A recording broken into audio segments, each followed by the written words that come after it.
Hello everyone, नमस्कार। आज की वीडियो में हम बात करेंगे कि मॉक टेस्ट को किस तरीके से एनालाइज आप कर सकते हैं।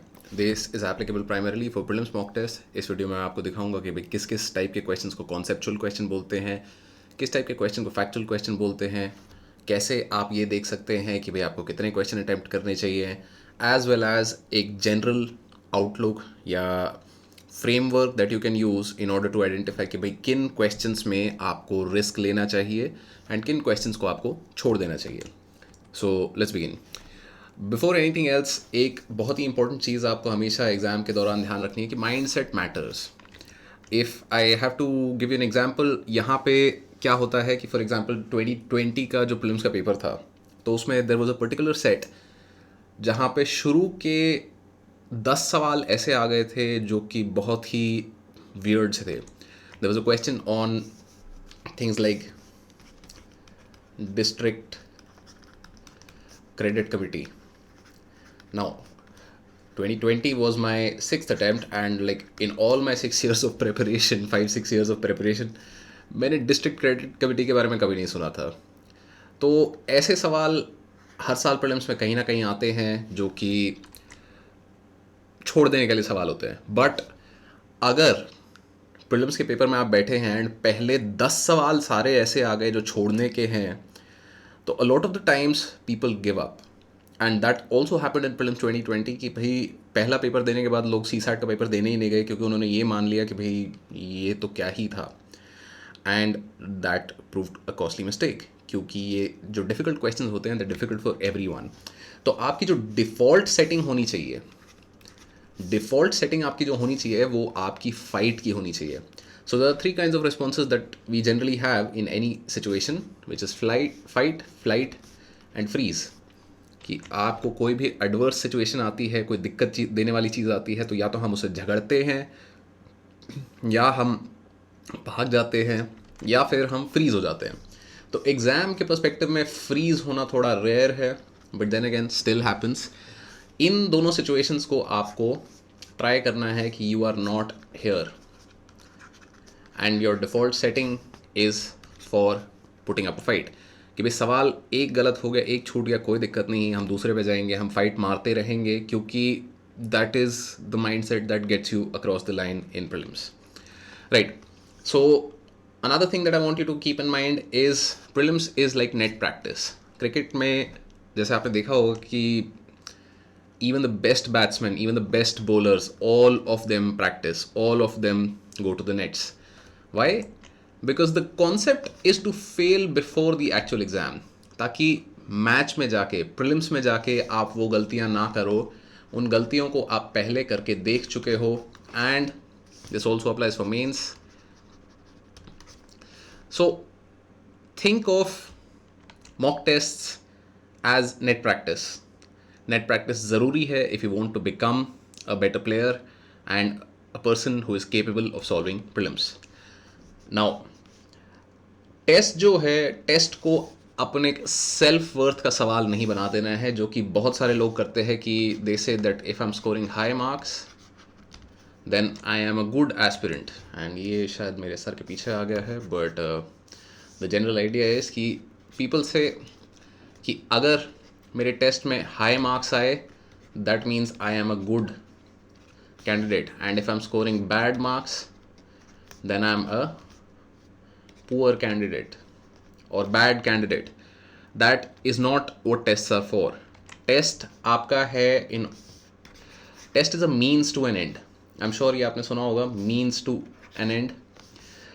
Test is a means to build your confidence and to identify gaps in your knowledge. आपका कोर काम जो है कि आप अपनी नॉलेज और अपनी टेस्ट परफॉर्मेंस में गैप्स आइडेंटिफाई करें, as well as patterns identify करें। कि जैसे क्या आप बार बार फैक्चुअल क्वेश्चंस में एरर कर रहे हैं, क्या आप बार बार सिली मिस्टेक्स कर रहे हैं। सिली मिस्टेक्स लाइक क्वेश्चन ने पूछा था कि भी इनकरेक्ट स्टेटमेंट्स मार्क करनी है, आप करेक्ट स्टेटमेंट मार्क कर रहे हैं। आई एम श्योर ऐसा हुआ है आपके साथ किसी ना किसी टेस्ट में, it use to happen with me. So ये आपको चीज़ें नोटिस करनी है। Do not make mock tests a question of your self-worth. They are not. Mock tests are a means to build confidence by identifying gaps and identifying patterns कि भाई आप कौन से सब्जेक्ट में कंसिस्टेंटली अच्छा कर रहे हैं या कौन से सब्जेक्ट में कंसिस्टेंटली ख़राब कर रहे हैं। आपको ये पता चल जाता है तो जहाँ ख़राब कर रहे हैं आप वहाँ ज़्यादा ध्यान दीजिए। So keeping all of these things in mind, there are three basic kinds of mistakes that you can make in a prelims type MCQ exam. The first is a factual mistake. Factual mistake होती है कि आपसे बहुत ही सीधा सीधा straight fact पूछ लिया गया है कि भैया इस कमेटी का कब चयन हुआ था, या मतलब ये रिपोर्ट किसकी रिपोर्ट है। तो this is a factual question and इनमें गलतियाँ जाहिर सी बात है हो सकती है क्योंकि we do not remember all facts. The second kind of mistake is a conceptual mistake कि आपसे पूछा गया है कि भाई कॉन्स्टिट्यूशनल गवर्नमेंट किसे बोला जाता है, या लिबरल डेमोक्रेसी किसे बोला जाता है, या भैया इन्फ्लेशन किस कारण होता है। ये कॉन्सेप्ट हैं, ये अगर आपने एक बार समझ लिए और फिर अगर आप इनमें गलती कर रहे हैं तो इसका मतलब है कि आपको जाके किताब पढ़ने की ज़रूरत है। तीसरी obviously silly mistakes which we just talked about कि भाई आपको इनकरेक्ट स्टेटमेंट मार्क करने को बोला गया था, आप करेक्ट कराए। आपको मतलब ये मतलब बहुत ही फोकस वाले एरर्स होते हैं जो कि जी सवाल आते आते गलत कर जाओ तो मतलब इसका कोई इलाज नहीं है। And then obviously there is the fourth kind of mistake which is YOLO, कि लोग रिस्क ज़्यादा ले लेते हैं। क्यों? क्योंकि किसी टॉपर का सुन लिया कि भाई उन्होंने तो बोला था जी 90 क्वेश्चन से ऊपर करने हैं, तो जी हमने 90 क्वेश्चन मार दिए। हमने ये नहीं देखा कि हमें क्या आता था नहीं आता था, बट हमने मार दिए क्योंकि उधर टॉपर की वीडियो देखी थी, उन्होंने बोला था, right. So please keep in mind कि the topper is not going to give your exam and what might have worked for them, उनके लिए जो काम किया शायद आपके लिए काम ना करे। तो हमेशा हमेशा आइडेंटिफाई कीजिए कि किन टाइप की मिस्टेक्स आप कर रहे हैं।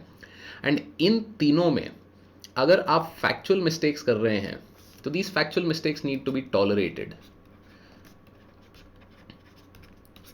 फैक्चुअल मिस्टेक्स को आपको टॉलरेट करना ही पड़ेगा क्योंकि ऐसा कोई इंसान नहीं होता, there are very rare few genius लोग जो होते हैं जिनको जी जो पढ़ा है कभी भी पढ़ा है सब याद रहता है। आप और मैं उनमें से नहीं हैं। अगर आप हैं तो आपको इस वीडियो की ज़रूरत नहीं है। एंड अगर आपको सारे फैक्ट याद नहीं रहते हैं तो कुछ ना कुछ फैक्चुअल एरर होगा, इसको टॉलरेट करेंगे। बट जो कॉन्सेप्चुअल एरर्स हैं, दीज कॉन्सेप्चुअल एरर्स ये हमें मिनिमाइज करने हैं, हो सके तो हमें ये ज़ीरो करने हैं। And similarly for silly mistakes we have to ensure कि सही सवाल आते हुए भी कभी भी गलत नहीं होना चाहिए। फोकस की कमी है तो फोकस बढ़ाओ, मेडिटेशन करो, वर्कआउट करो। ये कोई एक्सक्यूज़ नहीं है कि ये तो मुझे आता था और मैं गलत हो गया। This is the worst kind of mistake that you can make. So this is a general framework that you need to keep in mind, that factual mistakes need to be tolerated and conceptual and silly mistakes need to be reduced to zero. Silly mistakes और conceptual mistakes बिल्कुल नहीं होनी चाहिए। अगर factual mistakes हैं तो इसका solution भी एक बार देख लेते हैं कि भाई क्या क्या हम कर सकते हैं in order to reduce these kinds of mistakes. तो सिली मिस्टेक्स का तो एक ही सोल्यूशन है कि आपको अपने फोकस पे काम करना है। आप डिस्ट्रैक्टेड हैं या आपको लग रहा है कि भाई चीज़ें मतलब ध्यान नहीं दे पा रहे, जल्दी से भटक जा रहे हैं या घबरा जा रहे हैं, बिकॉज एग्ज़ाम में ये स्ट्रेस भी होता है, because there is a constant ticker going on in your head कि भैया अगर ये प्रीलिम्स नहीं हुआ तो एक और साल लटक जाएगा। और उस प्रेशर में कभी कभार सिली मिस्टेक करना बहुत आसान हो जाता है। तो in such a case you can meditate. Meditation really helps. I would recommend that everybody who is preparing seriously should meditate. Silly mistakes reduce करने में काफ़ी हेल्प करता है। अगर आप conceptual mistakes कर रहे हैं so that means that you have to go back and read the books again.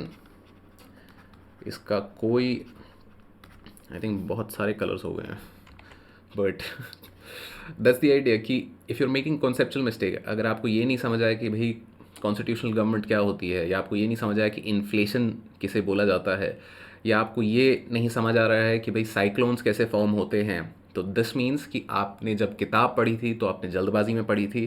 Go back and read the books. Factual errors obviously tolerate भी हमें करने हैं, but revision can also help with these sorts of errors. So ये सब चीज़ें दिमाग में रखते हुए हम अगले सवाल को टैकल करते हैं कि भाई how many questions then I should really give.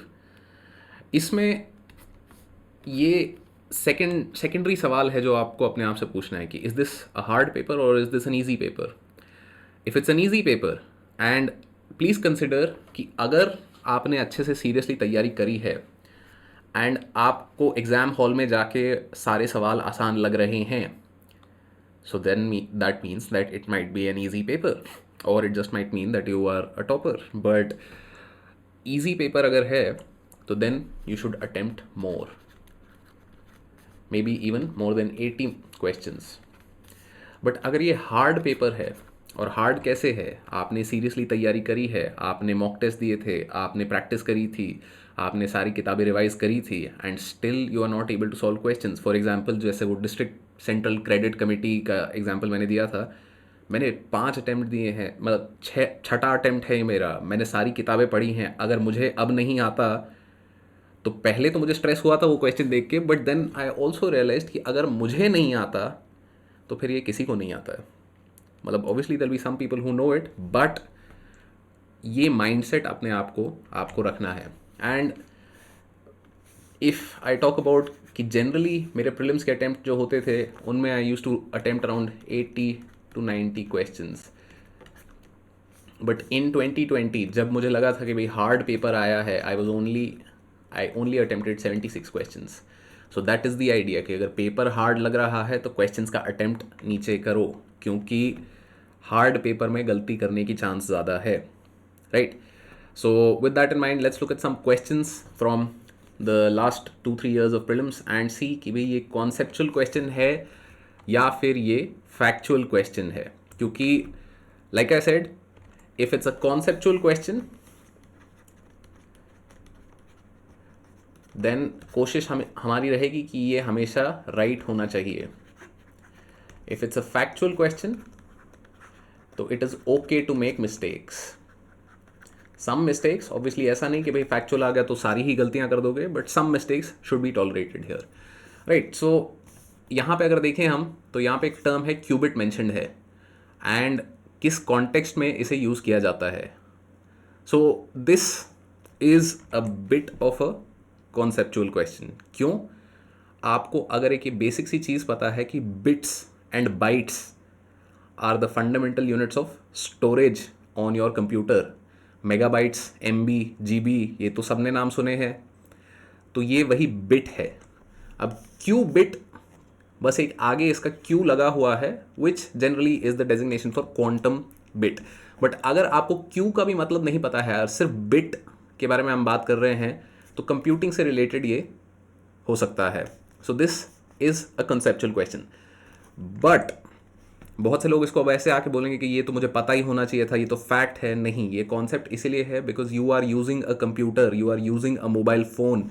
Bits and bytes and megabytes and gigabytes, इन सब से आप डेली बेसिस पे डील कर रहे हैं, एंड इनको ही आपको गहराई से देखना है. Similarly if you look at this question कि CCTV, RFID, वायरलेस लैन, तो ये भी लगता तो है कि ये फैक्चुअल क्वेश्चन है. Again it looks like it's a factual question, but this is also a conceptual question. क्योंकि यहाँ पे सवाल क्या पूछा गया है? Considered short range devices. Short range का क्या मतलब है कि भाई बहुत ज़्यादा दूर नहीं जाएंगे. अब आप देख रहे हो WLAN. WLAN क्या होता है? Wifi, right. वाईफाई कितना दूर ही चला जाता है, शॉर्ट रेंज होता है वाईफाई, तो डेफिनेटली हमें पता है Wi-Fi 3 तो सही है. RFID tags, radio frequency identification. अब ये RFID टैग है, सब ने सुना है फास्ट टैग के बारे में, सबको पता है शॉर्ट रेंज है, but some people will come still and argue कि भाई नहीं नहीं, ये तो रेडियो फ्रीक्वेंसी लिखा था तो वी गॉट कन्फ्यूज. तो that is not the right approach and that is not the right mindset. ये कनेक्शन आपको बनाना है. ये RFID टैग है तो 2 भी सही है. अब 2 और 3 सही हो गए तो 2 ही ऑप्शन बचते हैं. एंड तीसरा ऑप्शन अगर यहाँ देखें तो closed circuit. Closed circuit TV, CCTV का नेशनल लेवल पे तो कवरेज होता नहीं है. CCTVs are generally inside societies या buildings. Short range, never too long of a range. तो इस तरीके से ये भी एक कॉन्सेप्चुअल क्वेश्चन बन जाता है if you understand the technology, जो कि मुश्किल नहीं है क्योंकि ये टेक्नोलॉजी आपके आसपास सारे कहीं है, राइट. तो SNT में अगर हम देखें तो काफ़ी हद तक जो सवाल बनते हैं वो कॉन्सेप्चुअल होते हैं, but still there will be some questions which are factual. जैसे कि जेम्स वेब टेलीस्कोप के बारे में कुछ पूछ लिया जाएगा तो that becomes a factual question. Let's look at geography. तो जियोग्राफी के ये जो क्वेश्चंस हैं इन्हें देखें. Now this is an absolutely factual question कि भाई नमचा बरवा कौन सी पहाड़ी मतलब कौन से हिमालयन रेंज में है, नोकरेक कौन से हिमालयन रेंज में है. एंड अगर आपको नहीं पता है और ये क्वेश्चन आप अटेम्प्ट करते हो, देर आर चांसेस कि भाई गलती हो सकती है. So this is one of those question जो नहीं पता है, बिना बात के चांस लेने की ज़रूरत नहीं है. This is another question, Levant. तो Levant is a specific term. It's often in news, but मैं ये नहीं बोलूँगा कि ये कॉन्सेप्ट है, क्योंकि ये एक जगह का नाम है. तो ये जगह का नाम है तो आपको पता होना चाहिए कि ये कहाँ है. So this is again a factual question. Now 43, here you are given a description कि भाई rain forest, tropical forest, lungs of the earth, wetlands function as its kidneys. तो आपको एक कॉन्सेप्ट के बारे में बताया जा रहा है कि ये फंक्शन है, ये किस ऑप्शन में सबसे सही पकड़ा जाता है. तो even in geography you have over here what is a conceptual question, right. अगर ये कॉन्सेप्चुअल क्वेश्चन आपसे नहीं हो रहा है, if this is a question that you getting wrong, that means कि आपको वापस जाके अपनी एनसीईआरटीज कवर करनी है, particularly for geography, because geography is the only place जहाँ पे आपको एनसीईआरटीज बार बार करने से. So coming to polity. तो पॉलिटी में देखें, पॉलिटी में exclusive powers of the Lok Sabha, and यहाँ पे है एंटी डिफेक्शन लॉ, राइट. तो एंटी डिफेक्शन लॉ के बहुत ही स्पेसिफिक से यहाँ प्रोविजन पूछे गए हैं. That means that this is a factual question. Now जाहिर सी बात है कि फैक्चुअल क्वेश्चन में गलतियाँ करना, मैंने बोला था, टॉलरेट करनी है. But polity is one subject, क्योंकि इसका बहुत ही लिमिटेड सरफेस एरिया होता है या बहुत ही लिमिटेड चीज़ों से सवाल आते हैं. तो पॉलिटी में चाहे फैक्चुअल हो चाहे कॉन्सेप्चुअल हो, पॉलिटी में आपकी कोशिश रहनी चाहिए कि अगर 10 सवाल आए हैं तो 8 या 9 आपके सही हो रहे हैं. On the other hand, exclusive powers of the Lok Sabha looks like again a very factual question, but अगर आपने कॉन्सेप्ट समझा है कि भाई लोकसभा को किस तरीके की पावर्स दी जाती हैं, तो then you can think about this question. Now exclusive power बोला गया है यहाँ पे, and impeach the president of India. तो impeach the president of India के लिए, क्योंकि Rajya Sabha is an integral part of the federal structure of India and president is head of the central government, or is the face of India. तो impeaching president of India can never be one of the exclusive powers. तो यहाँ से आप देख सकते हो कि भाई यहाँ से 2 ऑप्शन आपने हटा दिए. पास a motion of no confidence against council of ministers, and this we know definitely, क्योंकि Rajya Sabha is indirectly elected where as Lok Sabha is directly elected. तो ये तो सिर्फ और सिर्फ आपकी, एंड बाकी दो ऑप्शन बचे हैं उसमें ये पता ही है कि ये वाली चीज़ है. And ratify the declaration of emergency. तो ये भी आप देख सकते हो कि भाई एमरजेंसी के जो प्रोविजंस चेंज हुए थे, अगर आपको एग्जैक्टली याद है कि वो चेंज हुए थे और किस तरीके से चेंज हुए थे, ताकि इट बिकम्स डिफ़िकल्ट और it requires extra ordinary consensus to pass a emergency, so then you will be able to solve this question. And if any of you know what is the right answer to question number 15 over here, do let me know in the comments below. So this I will say is a conceptual question कि अगर आपको function समझ आ गए हैं कि भाई Lok Sabha and Rajya Sabha किस तरीके से फंक्शन करती है, कि भाई आपके फेडरल स्ट्रक्चर कैसे काम करता है, so all of these things will help you solve this question. Where anti defection law वाला जो ये क्वेश्चन है, इसमें इट विल बी डिफ़िकल्ट, क्योंकि बहुत ही स्पेसिफिक आपसे प्रोविज़न पूछी गई है कि भाई प्रिजाइडिंग ऑफिसर कब तक डिसाइड करेगा केस, या भाई legislator can not join a party within 6 months. So if you know it, otherwise ये क्वेश्चन करना मुश्किल हो सकता है. Coming to the current affairs questions, ये जनरली काफ़ी सारे फैक्चुअल क्वेश्चंस आते हैं यहाँ पे. And right, G20 common framework कि भाई endorsed by the G20 together with Paris Club and low income countries with unsustainable debt.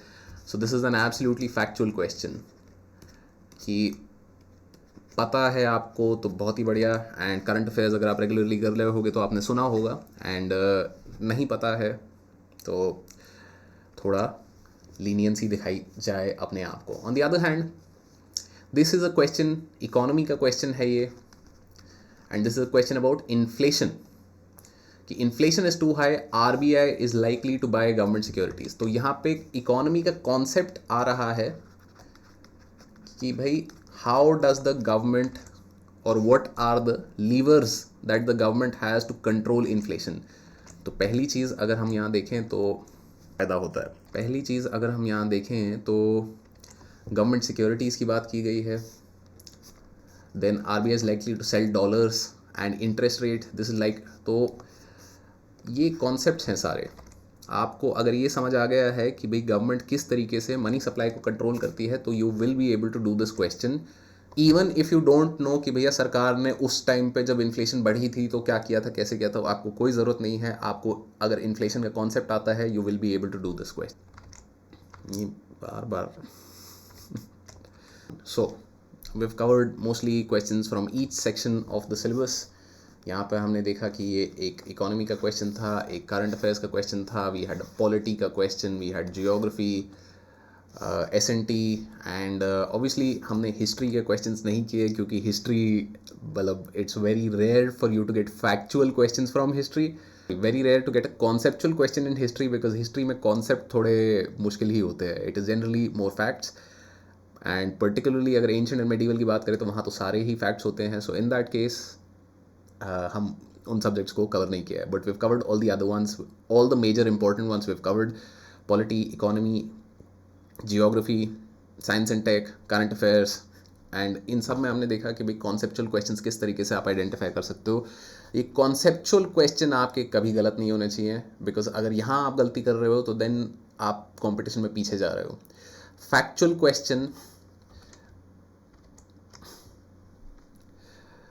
Question everybody will get wrong. There is a chance that everybody will get the factual questions wrong. But जो conceptual question में अगर आप गलती करते हो तो then you are losing out and आप competition में पीछे जा रहे हैं. So please keep in mind कि factual mistakes need to be tolerated and these two kinds of mistakes need to be reduced to zero. And if you can do this while giving your tests, मतलब test देने के बाद आपको identify करना है कि आपकी मिस्टेक्स कैसी हुई. क्या मैंने फैक्चुअल एरर किए थे ज़्यादा, या मैंने कॉन्सेप्चुअल किए थे, या मैं सिली मिस्टेक्स कर रहा था. अगर कॉन्सेप्चुअल और सिली मिस्टेक्स आप कर रहे थे तो your effort should go towards reducing those mistakes. But अगर आप फैक्चुअल मिस्टेक कर रहे हो, so don't be too hard on yourself. If it was a completely factual question तो थोड़ा अपने आप को लीनियंसी दिखाई जाए. So use this framework for analysing your test and in time आप देखोगे कि इम्प्रूवमेंट आपके स्कोर्स में आएगा and you will feel more confident in approaching mock test as well as the prelims का actual paper.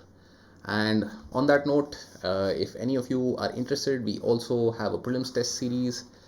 Tests you can check out the test series at courses.upscprep.com. 25 test and 35 tests की 2 test series हैं. अगर आपने test series कोई अभी नहीं join करी है तो you can consider joining, because test देना ज़रूरी है. Even if you don't join our test series, doesn't matter, I would still recommend कि कोई टेस्ट सीरीज तो आप एटलीस्ट दो, क्योंकि टेस्ट नहीं दोगे तो like we discussed in the beginning of this video कि भाई it's sort of like net practice आप नहीं कर रहे हो. नेट प्रैक्टिस नहीं कर रहे हो तो इवेंचुअली कभी ना कभी you will face failure in the actual exam. So make sure that you practice, and if you want you can check out our test series also, which is available at courses.upscprep.com. Link will also be in the video description. Thank you all for watching.